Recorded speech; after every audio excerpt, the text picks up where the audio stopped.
Olá, gente, tudo bem com vocês? Bom, nossa aula de hoje vai ser uma análise sobre esse texto, que é uma crônica, foi enviado para vocês na semana passada e eu pedi para vocês lerem e eu vou dar um retorno para vocês, que é essa análise. Vocês vão receber esse arquivo, tá? A maior parte das coisas que eu falar aqui no vídeo, vocês terão escritas aqui nos comentários. Porém, é muito bom vocês se atentarem tanto ao que eu digo aqui no vídeo, quanto ao arquivo que vocês vão abrir, tá bom? Bom, essa legenda aqui serve para vocês entenderem por que alguns trechos estão coloridos, tá bom? Então, por exemplo, elementos que provam para nós que o narrador da crônica é em primeira pessoa, ou um elemento, que é este elemento aqui chamado vocativo, que é um elemento característico de um outro gênero textual, um recado. Vocês vão ver que essa crônica está em forma de recado, tá? E os elementos propriamente ditos da crônica. Então, a gente vai ter separado comentários sobre vocabulário, comentários de trechos irônicos, comentários sobre elementos do dia a dia, a crítica proposta pelo autor e uma análise do uso de alguns verbos, ok? Além disso, a crônica está separada aqui ao lado, no lado esquerdo de vocês, em introdução, narração do fato cotidiano e reflexão da crítica proposta, que é basicamente a estrutura de um texto desse gênero, certo? Bom, vamos lá então. O título dessa crônica é Recado ao Senhor 903. Por que Senhor 903, tá? O narrador, que é o homem que mora no 1003, ele está escrevendo um recado para o senhor que mora no 903, que é o vizinho de baixo dele. Então, a gente sabe que o narrador é um homem e ele mora em um prédio. Então, ele tem vários vizinhos de porta, né? E um deles é o senhor 903. E é muito interessante a gente analisar que este vizinho não tem nome, né? E aí ele inicia então o texto dele com um vocativo, vizinho, ou seja, ele dá início ao recado que ele está escrevendo. Aí a gente tem a introdução, em que ele diz o que acontece, né? Qual foi a situação que levou este narrador a contar essa história, tá? Então aqui tem na introdução ele falando que ele recebeu, então eu recebi, a gente já sabe que narrador em primeira pessoa, uma carta em que o vizinho, o senhor 903, reclama do barulho no apartamento do 1003, tá? E depois ele conta que ele também recebeu a visita desse mesmo vizinho reclamando do barulho do seu apartamento. Então, este trecho aqui seria a introdução da crônica. Em seguida, a gente entra para a narração do fato cotidiano, que é essa reclamação, né? O fato cotidiano aqui nada mais é do que um conflito entre vizinhos por causa de barulho. Quem mora em condomínio, quem mora em prédio, sabe que isso é muito comum. E a gente entra também nos trechos de maior ironia e na crítica propriamente dita que o narrador está propondo aqui, tá? Então ele fala: devo dizer que estou desolado com tudo isso e lhe dou inteira razão. Percebam que ele é irônico quando ele fala, né? Ele fala, eu te dou toda a razão.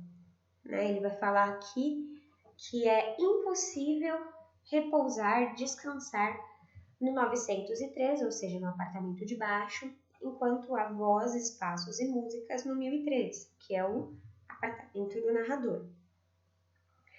Ou melhor, é impossível ao 903 dormir quando o 1003 se agita. Então ele está sendo bastante irônico nessa parte. E aí ele entra numa crítica, que é muito interessante a gente perceber, porque essa é uma das críticas a que o narrador se propõe. Né? Ele vai tratar o vizinho dele pelo nome de 903. E ele se trata como 1003, eles não têm identidade, eles não têm nome. Então ele vai dizer o seguinte: como não sei o seu nome, nem o senhor sabe o meu, ficamos reduzidos a ser dois números empilhados entre dezenas de outros. Eu, 1003, me limito a leste pelo 1005, ou seja, de um lado pelo 1005, a oeste pelo 1001, ou seja, do outro lado pelo 1001, ao sul, ou seja, atrás, pelo Oceano Atlântico, ao norte pelo 1004, ou seja, da frente, no alto pelo 1103 e embaixo pelo 903, que é o Senhor. Perceba que ele trata todas essas pessoas como números. Então é a primeira crítica proposta aqui na nossa crônica, que é uma crítica em dizer que as pessoas na cidade grande, as pessoas nesse cenário urbano, elas são reduzidas a números, certo? A gente vê isso como uma realidade. As pessoas perdem a identidade, elas deixam de ser humanos e elas se tornam números. Elas se tornam apenas dados estatísticos, por exemplo.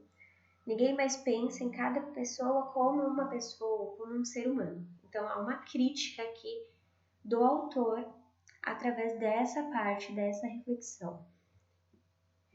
E aí ele vai entrar de novo numa ironia para falar do comportamento dele, né? E fala assim, todos os números são comportados, mas eu e o Oceano Atlântico, a gente faz barulho fora de hora. Fora de horário civil, olha ele sendo irônico, né? Que ele está falando aqui que ele faz barulho fora de um horário que foi determinado por um padrão da sociedade, que é o horário das 8 da manhã até as 10 da noite, certo? A maioria de vocês provavelmente conhece essa lei.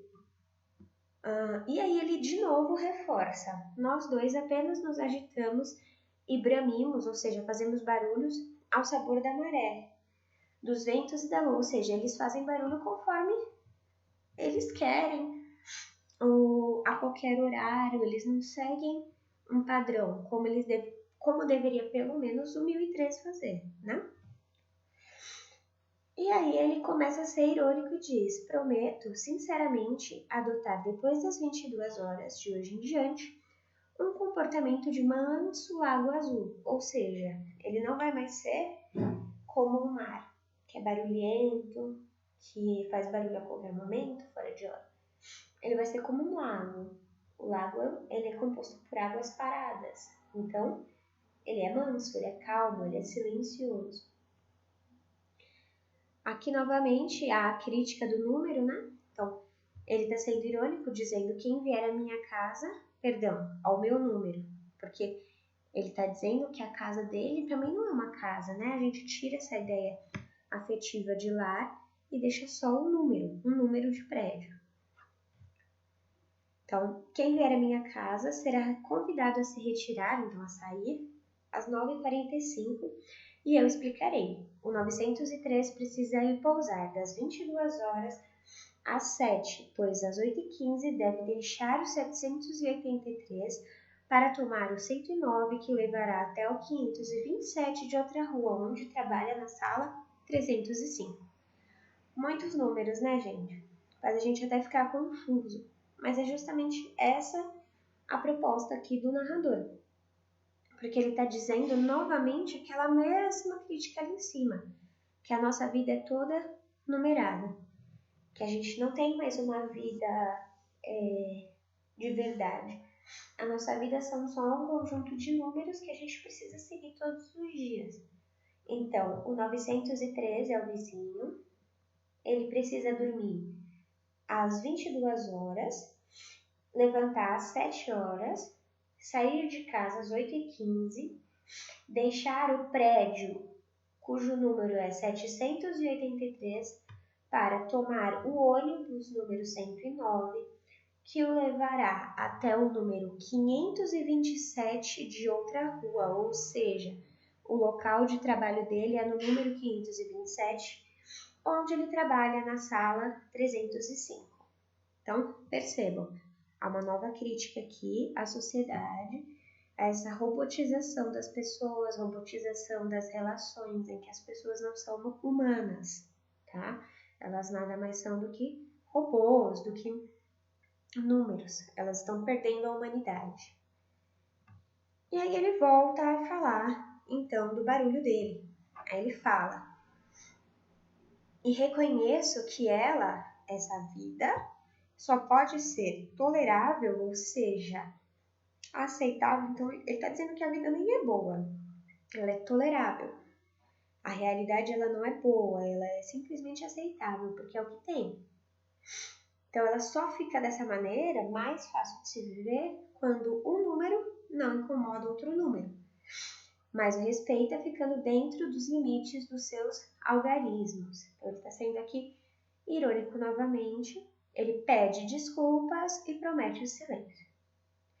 E aí a gente entra na última parte da crônica, que é a reflexão propriamente dita, a crítica do narrador.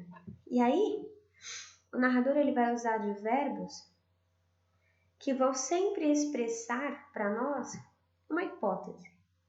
Então, a gente aqui percebe, nesse trecho, que o narrador ele está imaginando. Então, ele fala assim: mas que me seja permitido sonhar com outra vida e outro mundo, em que um homem batesse a porta do outro e dissesse.